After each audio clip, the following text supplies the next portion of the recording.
Programang ito ay rated SPG, striktong patnubay at gabay ng magulang ang kailangan. Kinakailangan ni Roberto na mapatay si Tanggol bago pa matapos ang botohan at nang sa ganon ay si Miguelito ang makaupo. Kapag kasi matapos na ang botohan at manalo si Tanggol ay bagsak na ang mga Guerrero dahil kahit mapaslang pa nila si Tanggol ay si Olivia lang ang papalit kaya nakasalalay sa Red Phoenix ang kapalaran ng mga Guerrero. Samantala, muli na namang mag-aakala si Lucio na patay na si Tanggol dahil nagawa nilang maihulog sa tulay ang sinasakyan nila Tanggol at mapasabog ito.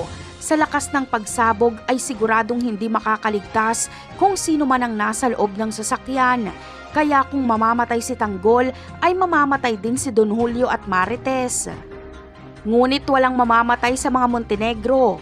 Dahil bago pa mahulog sa tulay ay nakalabas na sila Marites sa sasakyan. Muli na namang ibabalita ni Lucio kay Roberto na patay na si Tanggol. Pero kalaunan ay mababalitaan nilang buhay pa si Tanggol. Ano pa kaya ang gagawing masama ni Roberto? Wag lang makaupo si Tanggol. Samantala, ang nangyaring ambush kay Tanggol, Marites at Don Julio ay hindi papalagpasin ni Ramon.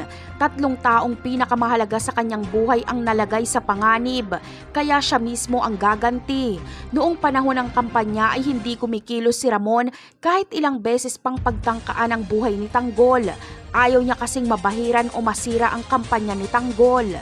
Pero pagkatapos ng botohan ay dito na magiging agresibo si Ramon. Dating gawi ang kanyang gagawin. Lahat ng kumakalaban sa mga Montenegro ay hahantingin niya. Itutumba niya si Lucio dahil sa pagtatangka nito sa buhay ni Marites, Tanggol at Don Julio. Napakarami pa nating dapat abangan sa mga susunod na episode.